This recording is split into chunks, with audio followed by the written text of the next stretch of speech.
Congressman Steve King.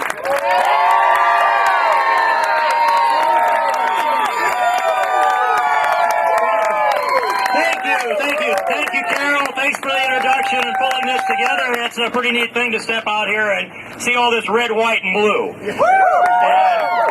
Red, white, and blue, of course, stands for the United States of America. And whether you're happy or blue the day after the election, I hope we're still the United States of America, still pulling in the same direction, still living on the same dreams. And part of this campaign is about laying out the path to restore our American dream. You know, Marilyn and I have had the great good fortune and gift from God to live the American dream. We fell in love back in high school. We got married in 72. We didn't have anything going for ourselves by 75. We had a negative net worth of $5,000, and she was waiting tables for tips. And I looked at that and I thought, somebody's going to have to take charge. And I didn't realize that if I tried to do that I didn't build that. But I came back home that day and I said to Marilyn, guess what? Today I'm a man.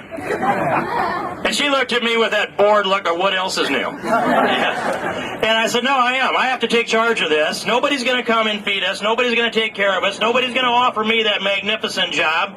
We're going to have to earn it, and I'm putting plans together starting today to set about to earn it. 3 months later, I started a business.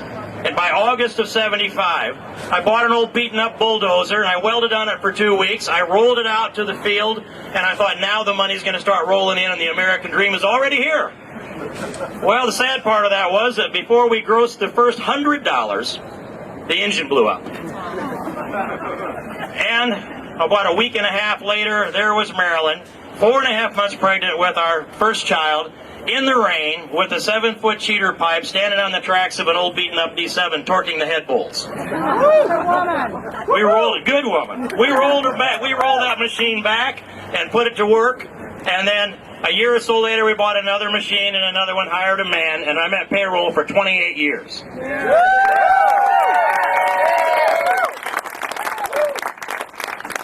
In that period of time, Marilyn and I raised 3 sons. They're in their mid-30s now.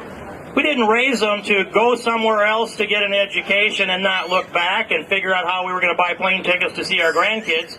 We raised them to build their future here, in western Iowa, near our home, out of this land.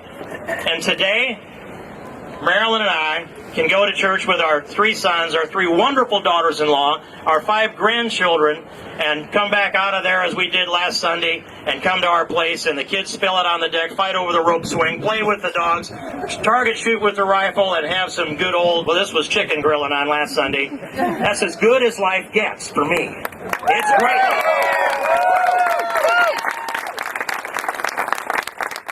And we want you to have those same opportunities. We want our children to live like that. We want our grandchildren to live like that. And one of the great things about this fair is you can walk through here. I can hardly wipe the smile off my face. The best that Iowa has to offer comes here to this fair. You see quality people with strong faith, strong families, a great work ethic. And it's demonstrated up and down the Midway, all across this fair. And I can spend every day here doing that because of the example that you do. But America has been taken down the wrong path.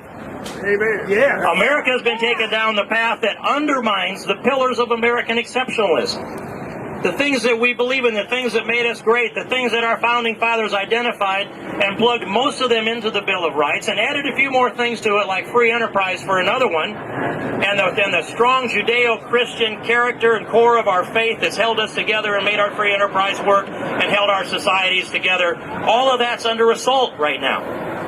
And I'm about defending the pillars of American exceptionalism. I am about restoring the pillars of American exceptionalism. And that was one of the things that drove me to run for Congress, and it's one of the things that drives me to be re-elected to Congress today.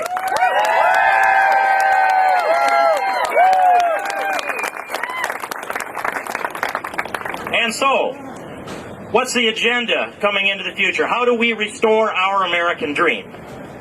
The number one plank and the platform of the next President of the United States, of this current member of Congress, and hopefully the 4th District member of Congress, is the full 100% repeal of Obamacare.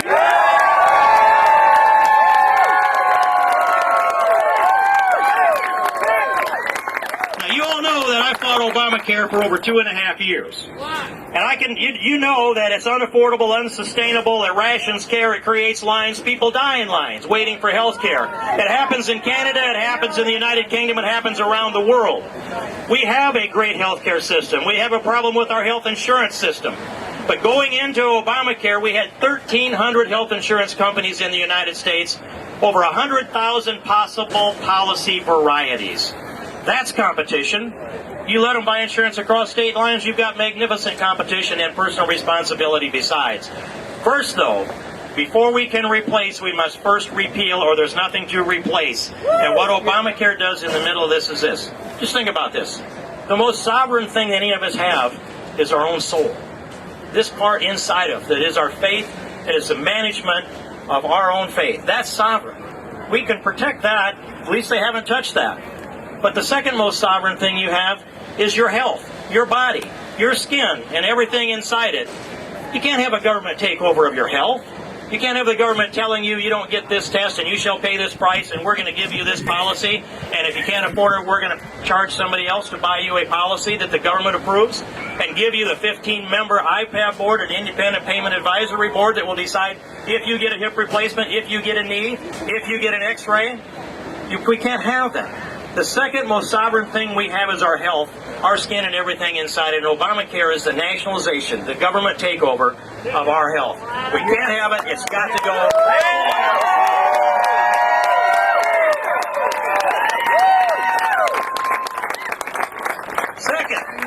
Second is looking at the debt and deficit. When I first went to Congress, I went to the chairman of the Budget Committee and said, "Where's our balanced budget?" He said, "We can't balance the budget. We're at war. We've just been attacked in September 11th, 2001. We had to stand up TSA and our military, and they attacked our financial centers. We can't possibly balance the budget." Well, I thought we could. Set about to write a balanced budget. It was a very difficult task back in those days. But as we moved through, here's what happened. In the middle of the war in Iraq, we got within $160 billion of balancing the budget. $160 billion is a long ways away for my pocketbook. But boy, I'd like to have that task today. We could balance the budget in a week if we had if it was only $160 billion. The president offered a $1.33 trillion deficit spending budget for this year. He's adding trillion-dollar budgets every year, and we're looking at, just in a few days, we'll go over the top of $16 trillion. My most recent little granddaughter, little Reagan Ann King, she was born, and she came into the world, and I got to hold her in the first minutes of her life. What just a glorious thing. And I had to give her up to her mother, of course. But little Reagan's share of the national debt the day she was born was $44,000. $44,000. That's the debt on the head of every baby born into America then. On her first birthday, her share was $48,000, and when she was a year and a half, her share was $51,000. Now she's 20 months or a little more than that old. It's a little more than that. $51,000. And only half the people have a federal income tax liability, so I think her share is $102,000. Poor girl. No wonder she wakes up at night once in a while and cries. Well, we've got to turn that around. And I've come to the conclusion that the will to balance the budget doesn't exist in the United States Congress today. Doesn't certainly exist in the Senate. The president stopped about even cutting the deficit. He stopped talking about that in the last couple of years. He has no will to balance the budget. We know that. There's no question about it. The Senate blocks the movement on the part of the House, but the House still, even though it's a Republican House, does not yet have the will to balance our budget. We need you, the American people, to rise up and demand a balanced budget amendment to the United States Constitution.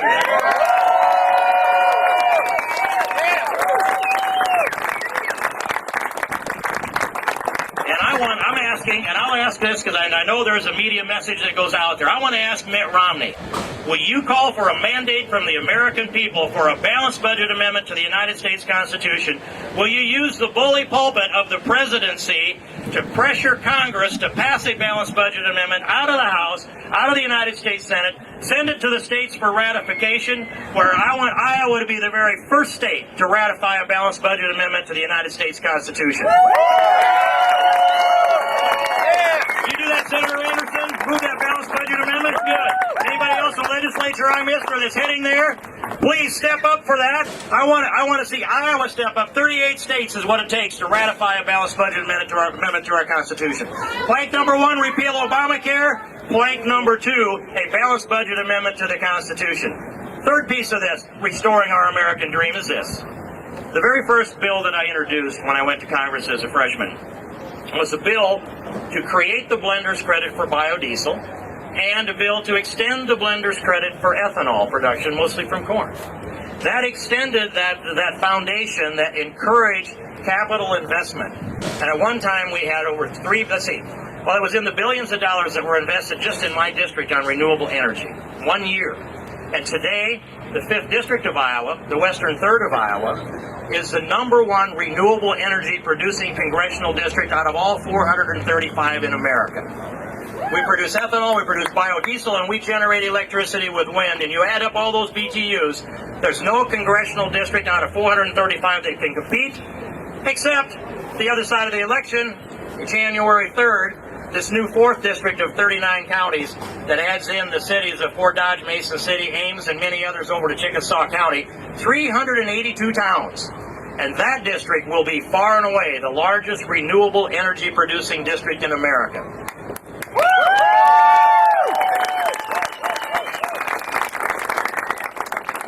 And I'm not here to take credit. I just said I introduced a bill and it went on to become law. A lot of other people did work on that. They helped that bill become law. You've got to be able to work with people and give them a little credit. But the people that invested their capital and their sweat equity and the ones that had the ideas are the ones that deserve the credit. And I remember what it was like here during the farm crisis years of the 80s. I lived through that. I was trying to hold a construction business and a family together for 10 years, a full decade of drought and bad markets and downward spiraling capital. I had a knot in my gut for 3.5 years that I lived with. My bank was closed on April 26th, Friday afternoon at 3 o'clock, 1985. You don't forget those things. I had 2 pennies in my pocket to rub together and still figured out how to make payroll, even though my customers' accounts were frozen too. We went through all that time in the 80s. I remember when our pickups were rusty and had the fenders flapping, when we didn't have enough money to buy paint to paint our old houses. Now I look around the countryside and I think, how far have we come? We have come a long, long ways. And in the fall of 2008, in the middle of the downward spiral, when the greatest fear existed after Henry Paulson announced that we were on the verge of a global collapse economically, I gave a speech at the downtown Sioux City Rotary Club, and I said that day, at the greatest fear level, I said, however bad this gets, and we don't know how bad it'll get, however bad it gets, we will weather this as well as anyone, because we're closer to the land from which comes all new wealth. We're closer to our faith, to our families, to our communities, to our businesses, to our schools. We are tied together as Iowans. And look what we've done. Our unemployment has been under 5%, just crept above that again the other day. The rest of the nation's seen 8+% unemployment, sometimes up to 18 in certain states. But we've held it together. We reached out and helped each other. We've been creative. We invested capital. And I look back over that span of time that I've had the privilege to serve you in Congress, and here's a couple pieces of math to think about. On the year that I went to Washington, that was 2003, the value of crops and livestock sold in Iowa was $12 billion. Now, that's a lot of money. 8 years later, not 10, it was $24 billion. And ag land prices then were $60 billion. Just 9 years later, that's when we did the math, nothing particularly significant about it. 9 years later, $60 billion worth of ag land became over $200 billion worth of just ag land in Iowa. So we've gained $140 billion worth of capital to work with, and what have we done? Invested that in renewable energy and value added and education, or higher education and research. We are on a roll. We're hit by a drought, and we're going to bridge through this. And I support the drought relief that's there, especially for our livestock people. But we will get through this like we've gotten through everything else, and it goes down to the value of our land and the faith and the character of our people.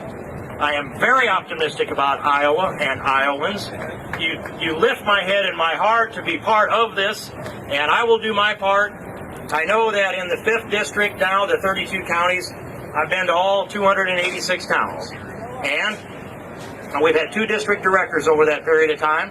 They also did the outreach and went to all 286 towns, separately as a matter of going out to meet people and try to be connected to serve you. I do know Iowa. I can't say that I've demonstrated I love this state more than Terry Branstad, but I give him a lot of credit because nobody's loved this state any better than Terry Branstad or any more. But I do love this state and the people, and we're going to do the outreach, and we'll be into your communities. If we haven't been there now, we're going to be there. And part of it is laying the foundation so that we can step up and do a good job of representing you, the other side of this election. So I'm going to work to put Mitt Romney in the White House. I'm going to work to put my good friend Paul Ryan in as vice president.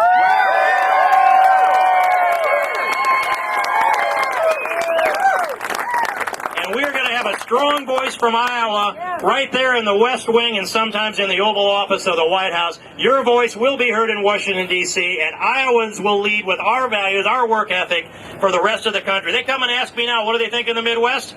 That's because they know you lead. We're going to continue to lead, and we're going to do this 2 years from now, 4 years from now, on and beyond until America is back together again and we have restored our American dream and restored the pillars of American exceptionalism. Thank you very much.